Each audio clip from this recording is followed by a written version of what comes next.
does it work? Why do we become what we think about? Suppose a farmer has some land, and it's good, fertile land. Now the land gives the farmer a choice. He may plant in that land whatever he chooses. The land doesn't care.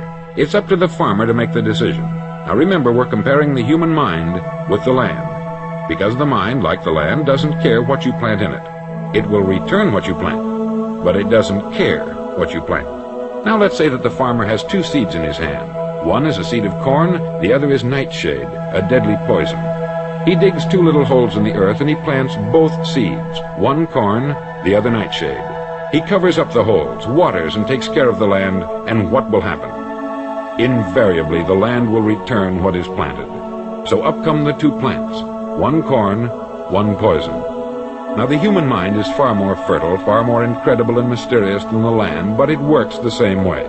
It doesn't care what we plant.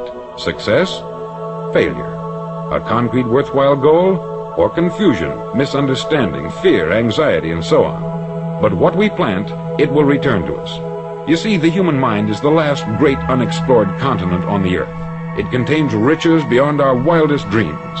It will return anything we want to plant. Decide now, what is it you want? Plant your goal in your mind. It's the most important decision you ever make in your entire life.